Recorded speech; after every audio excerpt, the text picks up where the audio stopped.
आज हमारे हाथ जो स्रोत लगे हैं वो गट हेल्थ यानी हमारी आंतों की सेहत और आयुर्वेद पर हैं। और इस पर बात करने के लिए हमारे साथ एक विशेषज्ञ भी हैं। नमस्कार। और इन स्रोतों का सार एक बहुत ही दिलचस्प बात कहता है कि आप असल में आलसी नहीं हैं। हो सकता है आपकी आंतें बस सही से काम नहीं कर रही हैं। बिल्कुल, और यही आज की हमारी चर्चा का मुख्य बिंदु है। हमारा मिशन है इन स्रोतों से कुछ कमाल की बातें निकालना। जैसे सबसे पहली और सबसे चौंकाने वाली बात कि हमारा पेट हमारा दूसरा दिमाग है। हाँ, ये सुनने में किसी साइंस फिक्शन फिल्म जैसा लगता है ना, तो हम समझेंगे कि इसका मतलब क्या है, हमारा खाना हमारे मूड को कैसे कंट्रोल करता है, और कौन से फूड कॉम्बिनेशन असल में मतलब जहर है। और आखिर में आयुर्वेद की वो एनर्जी क्लॉक हमारी प्रोडक्टिविटी को कैसे बढ़ा सकती है। तो तैयार हो जाइए, ये जानकारी शायद आपके सोचने का तरीका बदल देगी। बिल्कुल। तो चलिए शुरू करते हैं। दूसरा मस्तिष्क ये सिर्फ एक कहावत है या इसके पीछे सच में कोई विज्ञान है? क्योंकि बचपन से तो यही सुना है कि दिमाग ही सब कुछ है, शरीर का सीपीयू। ये एक बहुत अच्छा सवाल है। देखिए, ये सिर्फ कहावत नहीं है, इसके पीछे पक्की न्यूरोलॉजी है। अगर आप देखें तो हमारे मस्तिष्क और हमारी आंत के बनावट में काफी समानता है, वो जो सिलवटें होती हैं। अच्छा। हाँ, पर असली खेल न्यूरॉन्स का है। आपको ये जानकर शायद हैरानी होगी कि हमारी आंतों की दीवारों में हमारे पूरे स्पाइनल कॉर्ड से ज्यादा न्यूरॉन्स होते हैं। एक मिनट, क्या हमारे पेट में सोचने वाले सेल्स हमारे दिमाग से ज्यादा हैं?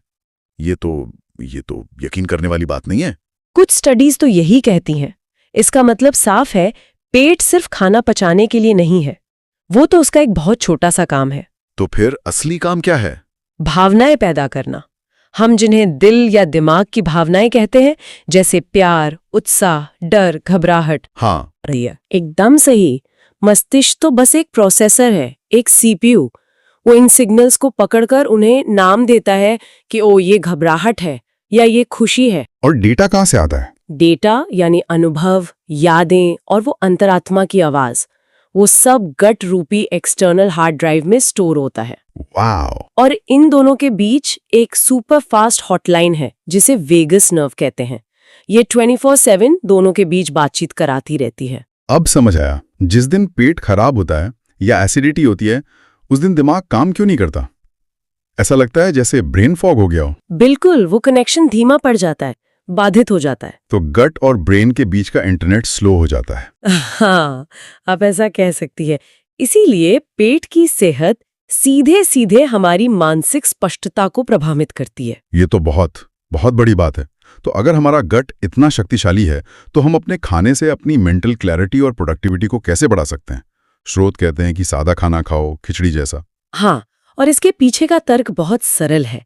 जब आप कोई भारी या जटिल भोजन करते हैं, जैसे पिज्जा, बर्गर, हाँ, या मैदे से बनी कोई भी चीज, तो वो आपकी आंत में जाकर चिपक जाता है और उसे पचाने के लिए शरीर को बहुत ज्यादा ऊर्जा गट की तरफ भेजनी पड़ती है। मतलब शरीर की सारी एनर्जी खाना पचाने में ही लग जाती है। बिल्कुल। और जब सारी ऊर्जा पेट में लगी होगी, तो मस्तिष्क को काम करने के लिए ऊर्जा कहाँ से मिलेगी? नतीजा होता है आलस, सुस्ती और फोकस की कमी। हाँ, वहीं दूसरी तरफ खिचड़ी या दाल चावल जैसा सात्विक भोजन वो आसानी से पच जाता है। उसे पचाने में शरीर को ज्यादा मेहनत नहीं करनी पड़ती। तो ज्यादातर ऊर्जा दिमाग के लिए बची रहती है। सही पकड़ा। लेकिन ये सुनने में तो बहुत आदर्शवादी लगता है। आज की भागदौड़ भरी जिंदगी में हर कोई खिचड़ी खाकर तो काम नहीं कर सकता। क्या इसका कोई बीच का रास्ता भी है? आपका सवाल बहुत वाजिब है। इसका मतलब ये नहीं है कि आप जीवन भर सिर्फ खिचड़ी खाएं। इसका मतलब है कि जब आपको अपने दिमाग का 100% इस्तेमाल करना हो, जैसे कोई बड़ी प्रेजेंटेशन या एग्जाम का दिन। बिल्कुल, तब आप अपने भोजन को एक टूल की तरह इस्तेमाल करें। स्रोत में मोनोडाइटिंग का जिक्र है। मोनोडाइटिंग वो क्या होता है? यानी उन जरूरी दिनों में हर रोज एक ही तरह का सादा भोजन करना। इससे आपके लिवर और गट को रोज रोज नए तरह के खाने को प्रोसेस करने के लिए अतिरिक्त मेहनत नहीं करनी पड़ती। वो एक पैटर्न में आ जाते हैं। अच्छा, तो ये एक स्ट्रैटेजी है, रोजमर्रा की आदत नहीं। ये बात समझ में आती है। मैंने खुद महसूस किया है कि जिस दिन लंच में राजमा चावल खा लो, उस दिन दोपहर 3 बजे के बाद मुझसे कोई काम नहीं होता। यही होता है। और इसी से जुड़ी एक और दिलचस्प बात स्रोत में बताई गई है। वो क्या? कि जीवन के सबसे बड़े निर्णय हमेशा खाली पेट लेने चाहिए। एक मिनट, ये बात थोड़ी अटपटी लगती है। हमने तो सुना है भूखे पेट भजन ना होए। खाली पेट तो चिड़चिड़ापन होता है। ऐसे में कोई बिजनेस डील कैसे सही हो सकती है? यहाँ खाली पेट का मतलब भूख से तड़पना नहीं है। इसका मतलब है जब आपका पेट पाचन के काम में व्यस्त ना हो। अच्छा, जैसे सुबह उठने के बाद? हाँ, या भोजन के कुछ घंटों बाद, जब गट शांत होता है तो आपका पहला मस्तिष्क मतलब ब्रेन और दूसरा मस्तिष्क मतलब गट एक साथ काम करते हैं पूरी क्षमता से। तो उस समय गट फीलिंग सबसे तेज होती है। सबसे तेज। आपकी अंतर्ज्ञान शक्ति दुगनी हो जाती है। भरे पेट पर लिए गए निर्णय अक्सर लालच या आलस्य से प्रभावित हो सकते हैं। ये बात तो हैरान करने वाली है। इससे मुझे याद आया कि स्रोत में कुछ ऐसे खानों का भी जिक्र था जो फैसले तो क्या हमारी सेहत ही बिगाड़ देते हैं। ये विरुद्धाहार का कॉन्सेप्ट क्या है? विरोधाहार का मतलब है ऐसे फूड कॉम्बिनेशंस जो पेट में जाकर जहर बनाते हैं। और इसमें सबसे आम और शायद सबसे खतरनाक कॉम्बिनेशन है कौन सा? डेयरी प्रोडक्ट्स और फल। दूध और फल? लेकिन बनाना मिल्कशेक या फ्रूट स्मूदी वो तो सेहत का पर्याय माने जाते हैं। हर जिम जाने वाला इंसान पीता है। और यही सबसे बड़ी गलती है। फलों में प्राकृतिक एसिड होता है ना? हाँ। जब ये एसिड पेट में दूध के प्रोटीन केसीन से मिलता है तो वो दूध को फाड़ देता है, ठीक वैसे ही जैसे नींबू डालने से पनीर बनता है। ओह। और ये फटा हुआ न पचने वाला मिश्रण पेट में घंटों तक पड़ा रहता है और सड़ने लगता है, जिससे आम यानी मेटाबॉलिक वेस्ट बनता है। बाप रे! तो जो हम सुबह सुबह हेल्दी समझकर पी रहे हैं वो असल में पेट में कचरा बना रहा है। और इस कचरे से होता क्या है? ये कचरा लीकी गट सिंड्रोम का सबसे बड़ा कारण है। इससे आंतों की दीवारों में छोटे छोटे छेद हो जाते हैं और ये जहरीला पदार्थ खून में रिसने लगता है। और फिर इससे शरीर में सूजन बढ़ती है और एक्जिमा, सोराइसिस, मुहासे, लगभग सभी त्वचा की समस्याएं इसी से जुड़ी हैं। तो क्या कोई भी फल दूध के साथ नहीं ले सकते? आयुर्वेद के अनुसार सिर्फ 2 फल हैं जो दूध के साथ ठीक हैं, पका हुआ मीठा आम और एवोकाडो। लेकिन रुकिए, दही और फल का कॉम्बिनेशन भी उतना ही खराब है। जैसे मैंगो लस्सी? अरे मैंगो लस्सी भी, वो तो गर्मियों का सबसे पसंदीदा पेय है। हाँ। आम की तासीर गर्म होती है और दही की भी। साथ ही दही में जो बैक्टीरिया होते हैं वो फलों की चीनी पर पनपने लगते हैं, जिससे पेट में फर्मेंटेशन और गैस बनती है। और फलों के जूस के बारे में क्या? स्रोत में इसकी एक बहुत जबरदस्त तुलना की गई है। 1 गिलास फलों का जूस पीना लिवर के लिए उतना ही नुकसानदेह है जितना 1 गिलास विस्की पीना। क्या? ये क्या कह रही हैं आप? क्योंकि लिवर दोनों को लिक्विड शुगर के रूप में ही देखता है। जब आप फल का फाइबर निकाल देते हैं तो उसकी सारी चीनी सीधे आपके खून में चली जाती है। इंसुलिन स्पाइक होता है। मतलब फल हमेशा चबाकर खाना चाहिए? बिल्कुल, उसके फाइबर के साथ। इसका मतलब सुबह सुबह हेल्दी समझकर संतरे का जूस पीना अपने लिवर को विस्की का शॉट देने जैसा है, बस बिना नशे के। हाँ, आप कह सकते हैं। और भी कुछ नियम है, जैसे खरबूजे और तरबूज को हमेशा अकेले खाना चाहिए, किसी भी चीज के साथ नहीं। 2 तरह के प्रोटीन एक साथ नहीं, जैसे दही और दाल। ठीक है, तो हमने क्या खाना है और क्या नहीं मिलाना है ये समझ लिया। लेकिन स्रोत कहते हैं कि कब खाना है और कब सोना है ये भी उतना ही जरूरी है। चलिए आयुर्वेद की इस एनर्जी क्लॉक पर बात करते हैं। बिल्कुल। आयुर्वेद कहता है कि हमारा शरीर प्रकृति की लय के साथ जुड़ा हुआ है। इस एनर्जी क्लॉक की शुरुआत होती है ब्रह्म मुहूर्त से, यानी सुबह 2 बजे से 6 बजे के बीच। ये समय वात ऊर्जा का होता है ना? हाँ, जो गति और रचनात्मकता से जुड़ा है। ये समय कुछ नया सीखने, याद करने या ध्यान लगाने के लिए सबसे अच्छा है। इस समय सीखी हुई बात पत्थर की लकीर बन जाती है। काश ये बात मुझे मेरे स्कूल के दिनों में पता होती। मैं तो रात भर जागकर पढ़ता था। हम में से ज्यादातर लोगों ने यही गलती की है।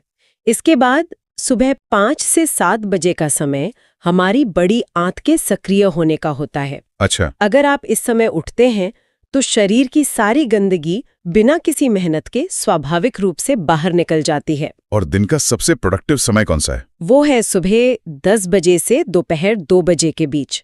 ये पित्त का समय होता है जब हमारी पाचन अग्नि मतलब मेटाबॉलिक फायर अपने चरम पर होती है। तो ये दिन का सबसे बड़ा भोजन करने और सबसे जरूरी काम करने का बेस्ट टाइम है। बिल्कुल, आपकी ऊर्जा और फोकस इस समय सबसे ज्यादा होते हैं। ये तो उस 3 बजे वाली सुस्ती की परफेक्ट व्याख्या है। हम सबसे भारी भोजन तब करते हैं जब हमारी पाचन अग्नि सबसे तेज होती है और जैसे ही वो समय खत्म होता है नींद आने लगती है। आपने बिल्कुल सही पकड़ा। और अब आते हैं सबसे जरूरी हिस्से पर, रात की नींद। आजकल बहुत से लोग खुद को गर्व से नाइट पर्सन कहते हैं। हाँ, बहुत से क्रिएटिव लोग कहते हैं कि उन्हें रात में ही सबसे अच्छे आइडिया आते हैं। क्या ये सच है? ये एक बहुत बड़ी गलतफहमी है। आयुर्वेद और मॉडर्न साइंस दोनों मानते हैं कि मनुष्य डायोनल प्राणी है। हम दिन में जागने और रात में सोने के लिए बने हैं। तो नाइट पर्सन जैसी कोई चीज होती ही नहीं? जेनेटिकली नहीं। रात 10 बजे से 2 बजे के बीच का समय डीप REM स्लीप का होता है। ये शरीर का प्राइम टाइम रिपेयर स्लॉट है। इसी समय हमारा शरीर टूटे हुए टिश्यू, मांसपेशियों और नसों की मरम्मत करता है। तो अगर हम इस समय जाग रहे हैं तो हम अपने शरीर को रोज मरम्मत करने का मौका ही नहीं दे रहे हैं। बिल्कुल, आप हर दिन अपने शरीर में थोड़ा थोड़ा नुकसान जमा करते जा रहे हैं। रात में प्रोडक्टिविटी इसलिए ज्यादा लगती है क्योंकि कोई फोन कॉल या मीटिंग नहीं होती, ध्यान भटकाने वाली चीजें कम होती हैं। लेकिन ये बढ़ी हुई प्रोडक्टिविटी हमारे स्वास्थ्य की कीमत पर आती है। बिल्कुल। वाह! तो आज की इस चर्चा से जो बड़ी तस्वीर उभर कर आ रही है वो ये है कि हमारी सेहत, हमारा मूड, हमारी सफलता, सब कुछ हमारी आंतों से जुड़ा है।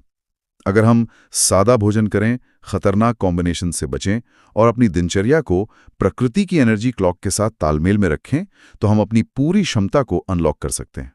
आपने एकदम सही सारांश दिया और इसमें मैं एक अंतिम विचार जोड़ना चाहूंगी। ये नियम हमें बांधने के लिए नहीं है, तो फिर बल्कि आजाद करने के लिए हैं। और कभी-कभी इन सभी नियमों को तोड़ना भी जरूरी होता है। ये तो उल्टा लग रहा है। नियम तोड़ना क्यों जरूरी है? ताकि हमें उनकी अहमियत का एहसास हो। जब आप अनुशासनहीनता के परिणामों का अनुभव करते हैं, वो ब्लोटिंग, वो ब्रेन फॉग, वो आलस, तभी आप एक अनुशासित जीवन के मूल्य को सही मायने में समझते हैं। अनुभव सबसे बड़ा शिक्षक होता है। बहुत ही गहरी बात है। और श्रोताओं के लिए एक विचार छोड़ जाते हैं। स्रोत में यह भी बताया गया है कि हर भोजन की एक वाइब्रेशनल फ्रीक्वेंसी होती है। हाँ, ताजे फलों और सब्जियों की फ्रीक्वेंसी सबसे ज्यादा होती है और प्रोसेस्ड बासी भोजन की नकारात्मक या बहुत कम। तो सोचने वाली बात यह है, हमारा दैनिक आहार किस फ्रीक्वेंसी पर वाइब्रेट कर रहा है और वो हमारे जीवन में किस तरह की ऊर्जा को आकर्षित कर रहा है।